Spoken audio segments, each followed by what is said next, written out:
The real reason Biden picked Janet Yellen to be the new Treasury Secretary of the U.S. is much worse than you might think. Now, in today's video, I'm going to reveal why she was the choice for the Treasury Secretary position. I'm going to reveal what this means for the economy, and then, of course, most importantly, what you can do to protect yourself and even thrive through the next few years of this economic insanity. Hey everyone, Mark here. And when I saw the news headline come out that Joe Biden had selected Janet Yellen as the new Treasury Secretary, I knew right away what they were up to. I mean, and it is big. I mean, it really changes my personal outlook on what I expect to happen over the next few years, which I'll be talking about more and more and more in the next few videos. But of course, as soon as I heard about this, as soon as I kind of got this new shift in my thinking, I had to make a video right away so I could fill everybody in. Now, first, let me say that I know. At the time of this recording, Biden is not even the president-elect. He's not the president-elect. I get it.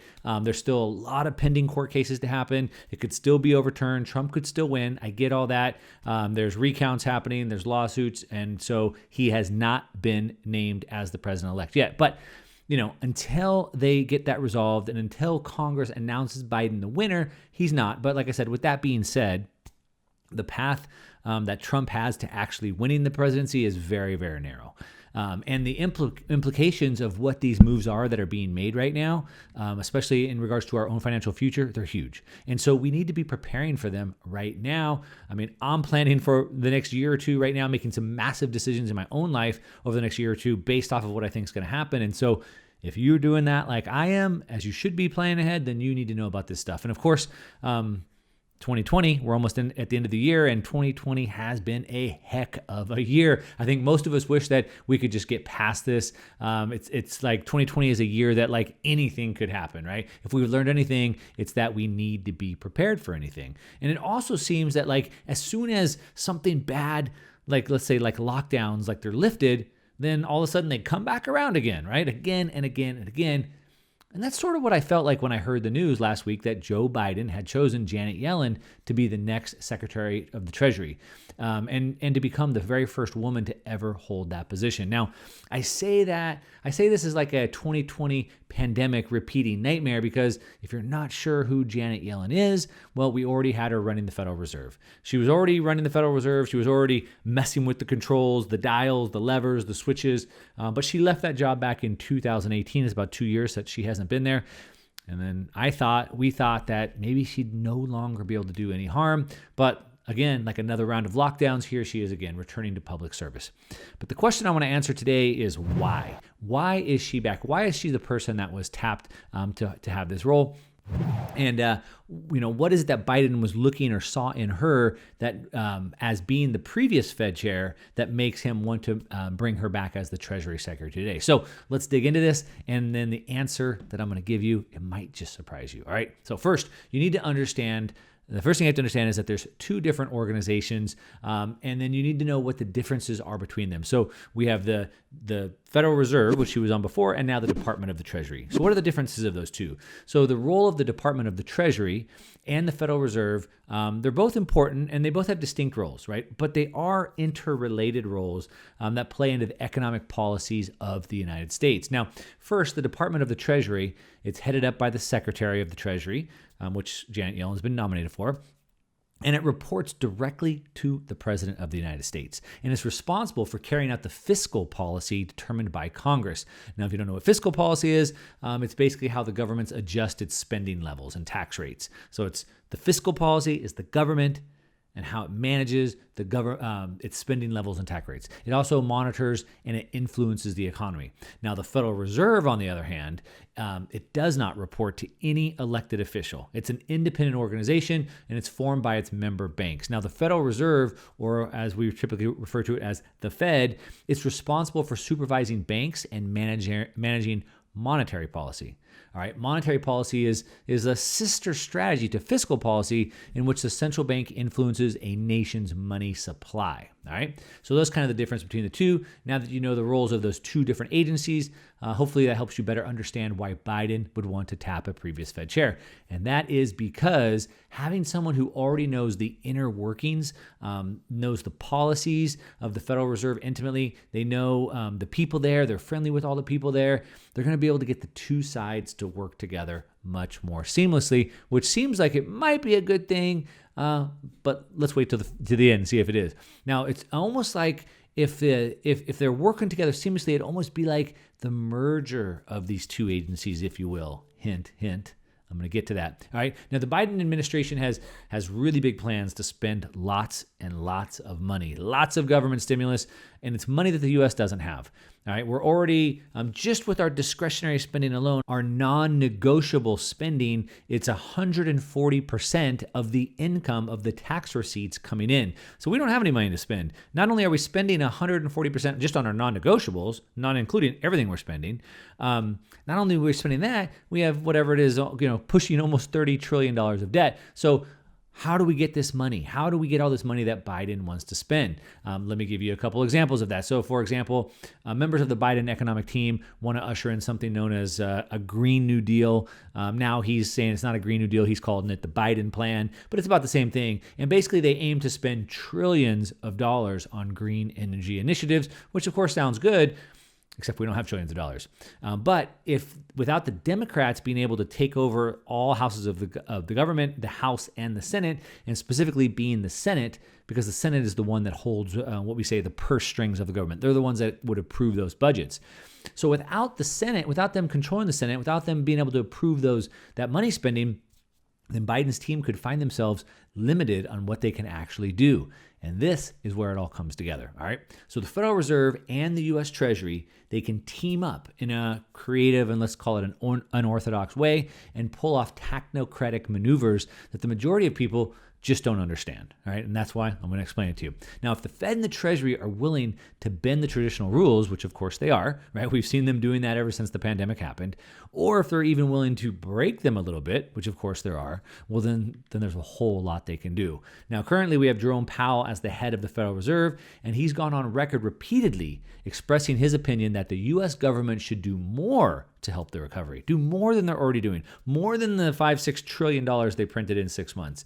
So Powell's view, basically more or less, is that monetary policy, which is, again, lending programs and credit, it's been stretched to its limit. And fiscal policy, which is the direct government spending, it needs to kick in now. It needs to kick in to help the U.S. economy make it through this whole process. Now, for the Federal Reserve and the U.S. Treasury to truly team up and bypass, this is the key, bypass the spending authorization of the U.S. Senate, Powell needs a U.S. Treasury Secretary with the same mindset, someone that's on board with him, and preferably one who supports the tenets of modern monetary theory, or as we call it, MMT. Now, in this video, I'm not going to dig into MMT. I've talked about it in previous videos. I'm going to link to them right up here if you want to watch those videos on MMT. They're a little bit old, so if you want me to dig into it even more, some updated information, leave me in the comments down below and let me know if you want me to make some videos on that, and I will. Oh, and while you're at it, leaving a comment, don't forget to smash that like button. Give me some thumbs up on this video if you're liking it. All right. But for now, let's just know that the core of MMT, more or less, is that the belief that a sovereign government is in control of its own currency.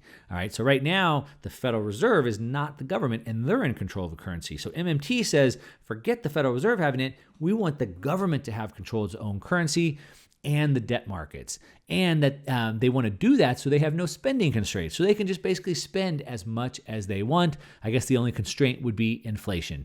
If inflation's a problem, then they have to figure that out. Now, as long as the economy is not seeing this massive inflation, then the people that believe in MMT believe that a government can basically spend as much as it wants. So, the Green New Deal could be 20 trillion, 30 trillion, some people say up to $90 trillion. Well, we're short trillions of dollars every year, so how can they spend 30, 40, 50, 90 trillion? Well, MMT, the government can just print as much as they want. Essentially, they can create money from thin air. It's almost as if creating more money actually made people wealthy, which it doesn't, but that's a whole nother topic. So I should say an MMT theorist that has policy knowledge and technical skills would seek to spend government money on new job programs or community funding for government-approved initiatives, while simultaneously using various financial tools that, like capping mortgage size based on, let's call it a price-to-rent ratio, for example, to try to keep inflation pressures down.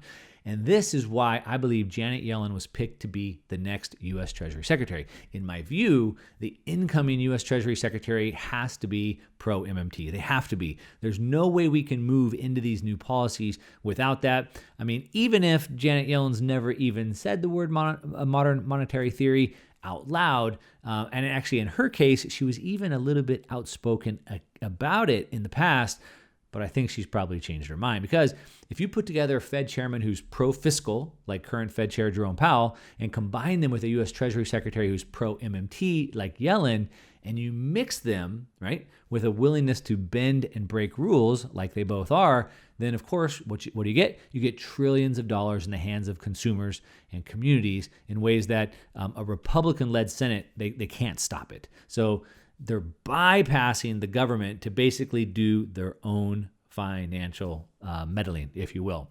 Now, let me give you a hypothetical example of how this could work. So the Federal Reserve and the Treasury would combine forces to create stimulus or policy programs. So let's say that they want to create a lending program that's tied to green jobs, right? So very, very pro-renewable energy. So we're going to create a new program tied to green jobs, and it's going to be at the county or the state level. So then they stimulate this policy using like new, really low interest rate loans. Let's say the rates are so low that the cost is basically zero. It's basically free money. And then they're offered to the states and the local entities with the stipulation that the money is only to be spent on green jobs in a local area. So this would be like solar installers, wind farm technicians, ethanol plant workers, things like that. All right. And then with all that money available, the states and the counties could borrow trillions. They could borrow trillions of dollars by the way of the Fed Treasury joint program. All right. Now, the loans would be, super low cost. They could be, 50 to 100-year terms. So there's basically like almost no risk of default.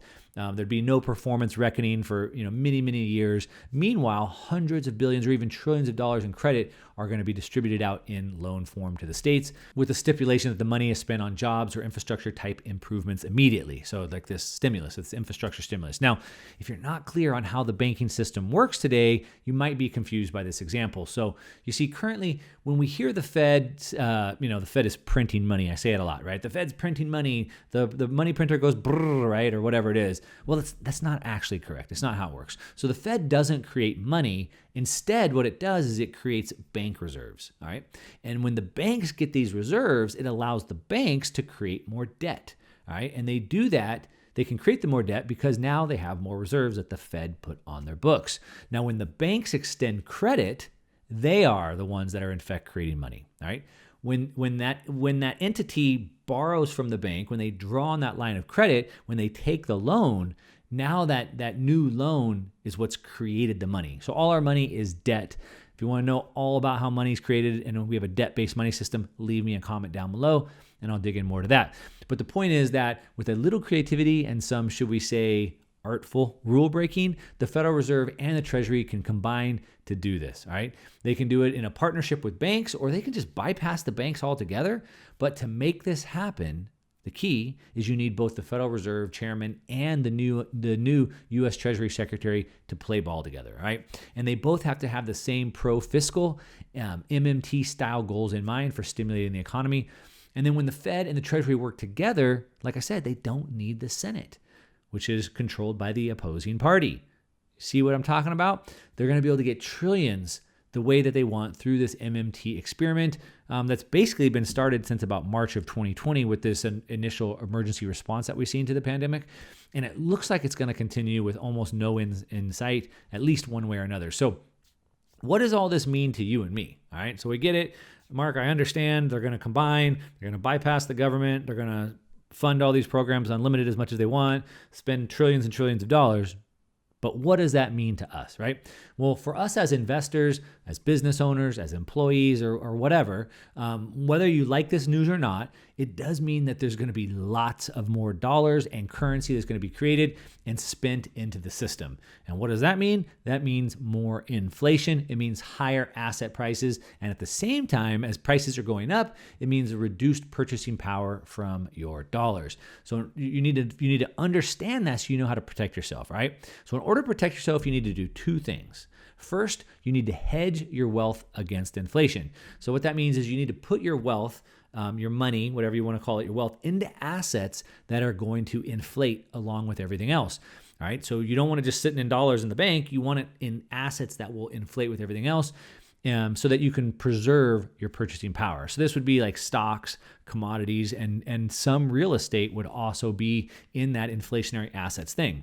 Now, the second thing that you need to do is you need to move some money outside of the financial system. All right. The financial system is captured, it's controlled, it's manipulated. All right. So we need to get out of that. Now, of course, I like to do that with gold and I like to do that with Bitcoin. Both of those are outside of their financial system. Now, you might also like silver, other precious metals, maybe other commodities, copper, even agriculture, things like that. But real tangible things, real outside of the financial system is going to be the other way that you want to do that. Now, the future and exactly how this plays out is uncertain. But what we do know is that money printing at a level that we've never seen before, it's coming. All right, it is coming. I would expect trillions on the low end, up to tens of trillions to be created and spent in just the next couple of years. And if you're not paying attention, it's going to be devastating. But luckily, you are paying attention, right? You are paying attention. You have the time to make the plans. You have the time to make the moves right now to be ready to survive this shift, that we're seeing in the economic policy. All right, now let me know what you think. Do you see MMT and inflation coming? And if so, what are you going to do to prepare yourself for it? All right, leave me a comment and let me know, and give me a thumbs up on this video if you like it. If you don't like the video, give me a thumbs down. Either way, I always want to hear from you. Leave me a comment and let me know. I try to reply to as many comments as I can, at least for the first couple of days. And that's what I got for you today. All right, to your success. I'm out.